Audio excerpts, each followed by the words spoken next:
ত্রয়োদশ জাতীয় সংসদ নির্বাচন ও গণভোট উপলক্ষে সদর উপজেলার কর্মকর্তা, সম্ভাব্য প্রিজাইডিং ও সহকারী প্রিজাইডিং অফিসারগণের সাথে মতবিনিময় সভা হয়েছে মাদারীপুরে।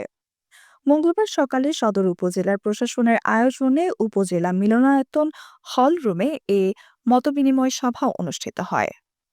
মতবিনিময় সভায় উপস্থিত প্রশাসনের ঊর্ধ্বতন কর্মকর্তারা সম্ভাব্য প্রিজাইডিং ও সহকারী প্রিজাইডিং অফিসারের উদ্দেশ্যে বলেন, ত্রয়োদশ জাতীয় সংসদ নির্বাচন ও গণভোট অবাধ ও সুষ্ঠু করতে পারি, এজন্য দৃঢ় প্রতিজ্ঞা থাকব।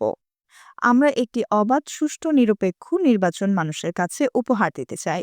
এ সময় প্রিজাইডিং অফিসাররা তাদের বিভিন্ন বিষয়ে প্রশাসনের ঊর্ধ্বতন কর্মকর্তাদের কাছে উপস্থাপন করেন এবং সেই বিষয়গুলো নিয়ে আলোচনা করে তাদের বিভিন্ন দিক নির্দেশনা দেয়া হয়। Nusrat Jahan, ABN news desk.